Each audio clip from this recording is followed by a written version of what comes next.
Good morning students. हम पढ़ रहे हैं कक्षा 12 की पाठ्य पुस्तक सृजन। आज हम इसमें पढ़ने जा रहे हैं पाठ संख्या 17, जिसका नाम है मैं और मैं, और जिसके लेखक है कन्हैयालाल मिश्र प्रभाकर। लेखक परिचय। श्री मिश्र जी का जन्म सन 1906 में सहारनपुर जिले के देवबंद गांव में हुआ था। राजनीतिक और सामाजिक कार्यों में इनकी गहरी रुचि रही है। स्वतंत्रता आंदोलन के संदर्भ में इन्होंने कई बार जेल की यात्रा भी की। इनका मुख्य कार्य क्षेत्र पत्रकारिता है। यूं तो ये ज्ञानोदय के संपादक भी रहे हैं, किंतु इनकी साहित्यिक साधना विशेषतः नया जीवन मासिक के संपादन प्रकाशन के रूप में व्यक्त हुई है। इस प्रकार से हमने देखा कि इन्होंने 2 पत्रिकाओं का संपादन जो है वो किया है, जिसमें से आपका एक तो है ज्ञानोदय और दूसरा है इसमें आपका नया जीवन मासिक पत्रिका। ललित निबंधों के क्षेत्र में भी इन्होंने अनवरत योग दिया है। इनके प्रमुख निबंध संग्रह है जिंदगी मुस्कुराई, माटी हो गई सोना, बाजे पायलिया के घुंघरू और दीप जले शंख बजे, आकाश के तारे धरती के फूल इनका लघु कथा संग्रह है। पत्रकार होने के नाते इन्होंने कई रिपोर्टाज भी लिखे हैं। इनके रिपोर्टाज क्षण बोले कण मुस्काए शीर्षक कृति में संकलित है। यानी इन्होंने जितने भी रिपोर्टाज लिखे हैं, रिपोर्टाज भी गद्य की एक शैली है, तो वो सभी जो है एक जगह संग्रहित है, जिसका नाम है क्षण बोले कण मुस्काए। अब है आपका पाठ परिचय। प्रस्तुत निबंध प्रभाकर जी के जिए तो ऐसे जिए शीर्षक कृति से लिया गया है। यानी कहाँ से लिया गया है?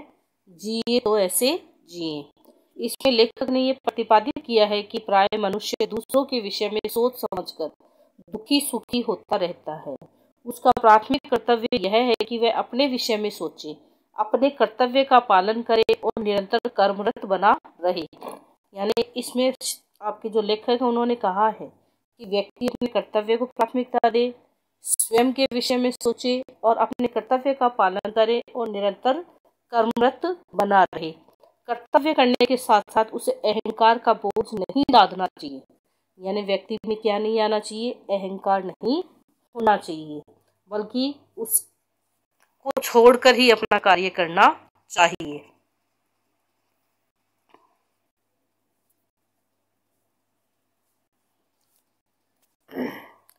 अहंकार घृणा का पिता है और घृणा जीवन की संपूर्ण ऊंचाइयों की दुश्मन है। यानी अहंकार को घृणा का पिता बताया गया है, और अगर घृणा होगी तो जीवन की संपूर्ण ऊंचाइयों की दुश्मन होगी।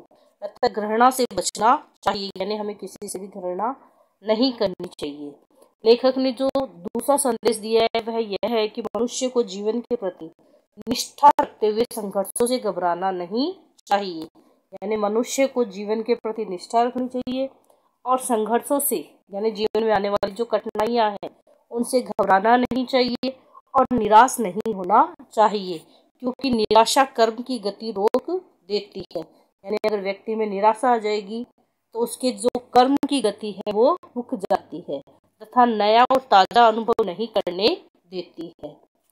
अब इसमें क्या बताया गया है? 2 शीर्षक लिए गए हैं इस कहानी के, जिसमें एक में तो बताया गया है कि व्यक्ति को स्वयं के बारे में भी सोचना चाहिए, और दूसरा जो है वो इसमें बताया गया है कि व्यक्ति को घृणा नहीं करनी चाहिए और साथ ही अपने जीवन में आगे बढ़ते हुए रहना चाहिए। अब जो मूल पाठ है उसमें दिया है, जब देखो गुमसुम, जब देखना गुमसुम, अरे भाई तुम्हें क्या स्वाप सूम गया है कि सुबह के सुहावने समय में यूं चुपचाप बैठे हो? तुमसे अच्छे तो देवी कुंड के कछुए ही हैं कि तैरते नजर तो आ रहे हैं। उठो, 2-4 किलकारियां भरो, अंगीठी के पेट में गोला डालो, जिससे अपना भी पेट गरमाए। अंगीठी के पेट में गोला डालो, यानी कुछ ना कुछ खाओ पियो और अपना काम करो। ओहो, तुम कहाँ से आ टपके इस समय? कोई कितने ही गंभीर मूड में हो, विचारों की कितनी ही गहराइयों में उतर रहा हो, तुम्हारी आदत है बीच में आ कूदना और फैलाने लगना लंतारियों के लच्छे, एक के बाद एक। लंतारियों के लच्छे यानी किसी बात को बढ़ा चढ़ा करके कहना। यह सच है कि यह बहुत बुरी आदत है, यानी कई लोग जो होते हैं वो क्या करते हैं, किसी भी बात को क्या करते हैं, बढ़ा चढ़ा करके कहते हैं और उन्हें बताते रहते हैं, लच्छे की तरह बात को घुमाते रहते हैं। तो उसके समान जो है उन्हें बताया गया है। तो हम लंतारियों के लच्छे फैलाते हैं और तुम गंभीर मूड में रहते हो। और कई बार कई लोग क्या होते हैं, लंतारियां कब करते हैं, किसी के मूड को फ्रेश करने के लिए भी क्या होते हैं, मजाक के तौर पर बातें कहते हैं। सच्चाई यह है भाई जान, दान की जमाना बहुत खराब है। जिस गधे को नमक दो वही कहता है कि मेरी आंख फोड़ दी। हम जा रहे थे अपने काम, तुम्हें दूर से देखा, सुस्त रास्ता काट कर इधर आई कि देखे तो माजरा क्या है, माजरा यानी बात क्या है, और मामला कुछ गड़बड़ है। गड़बड़ हो तो कुछ मदद करे, पर थोड़े तेवर कुछ ऐसे बदले हुए हैं कि जैसे हम सुबह सुबह 4 रुपए उधार मांगने आ गए हों और पहले इसी तरह उधार उठाए रुपए हमने अभी तक वापस न किए हो। बहुत अच्छे रहे। ना ना, यह बात नहीं है, तुम्हारा आना सर आंखों पर यानी बहुत अच्छा। तुम भी यह क्या बात कह रहे हो, पर बात यह है कि मैं इस समय बहुत गहरे चिंतन में था। और लो बताऊं तुम्हें गहरे चिंतन में क्या था, मैं अपने आप में खोया हुआ हूँ आज। वाह भाई, क्या कहने। लो फिर बताऊं तुम्हें मैं भी एक बात की, आज तुमने ऐसी दूर की हाँकी कि अब तक के सब झोंक मात हो गए हैं। यानी इतनी दूर की बात तूने कही है कि अभी तक की सारी बातें फीकी पड़ गई हैं। हाँ जी, तो आज तुम अपने आप में खोए हुए हो। मियाँ खोए हुए हो तो डोंडी पिटवाऊं या पुलिस में रिपोर्ट लिखाऊं? खड़े खड़े क्या देख रहे हो महंगे बबुल से? यानी क्या तुम्हें दिखाई नहीं दे रहा है?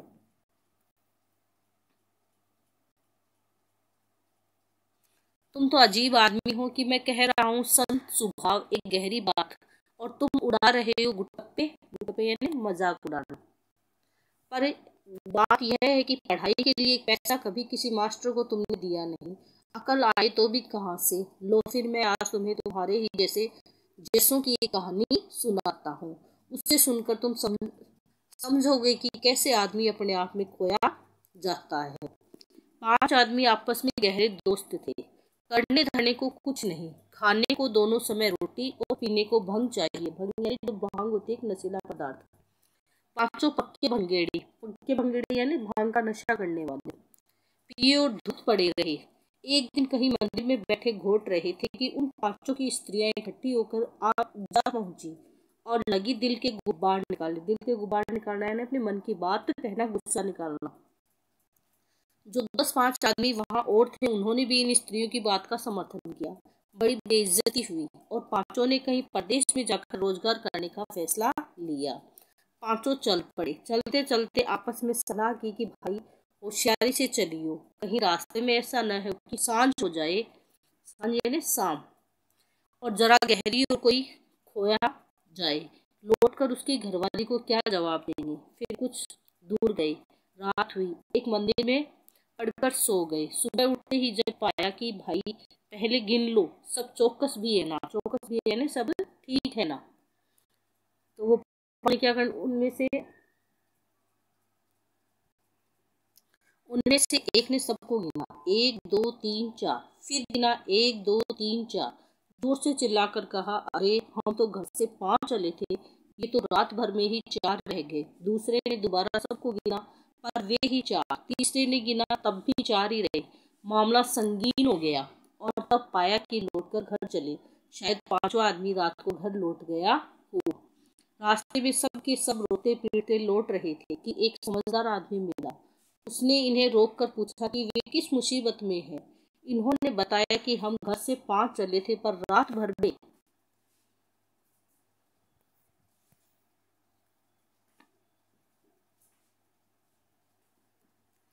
4 ही रह गए। उस आदमी ने गिना तो वे 5 थे। उसने कहा, भले आदमियों, तुम घर से 5 चले थे और 5 ही अब हो, तो रो क्यों रहे हो? सब इन भंगेड़ियों में से एक ने फिर सबको गिना, 1 2 3 4। समझदार ने कहा, अरे भोंदू, भोंदू यानी मूर्ख, अपने को तो गिन। अब इन लोगों की समझ में आया कि मामला यह है कि जो गिनता है वह अपने को भूल जाता है। वही हाल मेरा हो रहा है कि मैंने घर की सोची, पड़ोस की सोची, देश की सोची, और यूं समझो कि दुनिया दुनिया भर की बातें सोच मारी, पर अपने बारे में भूल गया और कभी यह न सोचा कि आखिर मेरे प्रति क्या कर्तव्य है और क्या अधिकार है। आप में मैं यही सोच रहा था कि तुम आ गए। कहो फिर मैं गहरे चिंतन में था या नहीं। भाई, बात तो तुम्हारी कुछ पते की सी लगती है। पते की सी लगती है यानी सही लगती है। हम दुनिया की बात सोचते हैं पर अपने बारे में नहीं। और सच बात बड़े कह गए हैं कि आप मरे जग पर लो, यानी हम मर गए तो दुनिया भी मर गई, हम नहीं तो जहान नहीं। बात मन को लगती है पर अपने बारे में सोचे ही क्या। नहीं सोचते तो लिखाओ पशु में नाम, क्योंकि जो सोचता नहीं है वह है पशु है, जानवर है। तो हम पशु हैं आपकी राय में। वाह साहब, आप हमें पशु बता रहे हैं। पर भाई, यह सब तो बताओ कि तुम्हें हमारी पूंछ और सींग किधर दिखाई दिए हैं। यानी जो अपने बारे में नहीं सोचता है वह किसके समान बताया गया है? पशु के समान बताया गया है। पूंछ और सींग, पशु बनने के लिए पूंछ और सींग की जरूरत नहीं पड़ती। बात यह है कि पशुता और मनुष्यता दो भाव है। व्यक्ति के अंदर दो भाव होते हैं, एक तो होता है पशुता और दूसरा होता है मनुष्यता। जो पहले सोचे और फिर चले वह मनुष्य है। यानी जो पहले सोचे और फिर चले वह मनुष्य है, और सोचे कुछ नहीं, बस जिधर हवा ले जाए चलता चले जाए वह पशु है। अब आई तुम्हारी समझ में मेरी बात। तो सोचना जरूरी है। जी हाँ, सोचना जरूरी है और अपने बारे में सोचना जरूरी है। मैं यही जरूरी कार्य कर रहा था जब तुम आए। महाकवि शेख सादी एक दिन अपने बेटे के साथ, यानी क्या नाम है कवि का? शेख सादी। एक दिन अपने बेटे के साथ सुबह की नमाज पढ़कर लौट रहे थे। उनके बेटे ने देखा कि रास्ते के दोनों तरफ वाले घरों में अभी तक बहुत से आदमी सोए पड़े हैं। उसने अपने पिता से कहा, अब्बा, ये लोग कितने पापी हैं कि अभी तक पड़े सो रहे हैं और नमाज पढ़ने नहीं गए। विचारक शेख सादी ने दुख भरे स्वर में कहा, बेटा, बहुत अच्छा होता कि तू भी सोता रहता और नमाज पढ़ने न आता। बेटे ने आश्चर्य से पूछा, यह आप क्या कह रहे हैं मेरे अब्बा? शेख सादी ने और भी गहरे में डूब कर कहा, तब तू दूसरों की बुराई खोजने के इस भयंकर पाप से बच जाता।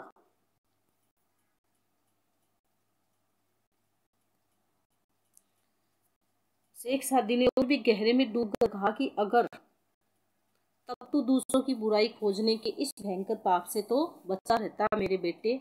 मतलब यह है कि अपने बारे में सबसे पहले जो बात सोचने की है वह यह है कि मेरा यह अधिकार है कि मैं अच्छे काम करूं, अपने जीवन को ऊंचा उठाऊं। पर मेरा यह कर्तव्य भी है कि जो किसी कारण से अच्छे काम नहीं कर रहे हैं या साफ शब्दों में गिरे हुए हैं, उन्हें अपने कामों से ऊंचे उठने की प्रेरणा देते हुए भी उन पर अपने अहंकार का बोझ न लादूं। यानी अगर हम खुद अच्छे काम करें तो दूसरों पर अपने अहंकार का, घमंड का बोझ न लादें, क्योंकि अहंकार घृणा का और घृणा जीवन की संपूर्ण ऊंचाइयों की दुश्मन है। खास बात यह है कि घृणा उसका घात करती है और घृणा करता है। इस तरह मैं से घृणा करके अपना ही घात करता हूँ। घात करना यानी हानि करना। तो घृणा को रोकना जरूरी है। हाँ जी, घृणा को रोकना, उसे उत्पन्न ही न होने देना बहुत जरूरी है। पर रोकने की कहकर तुमने मुझे एक पुरानी बात याद दिला दी।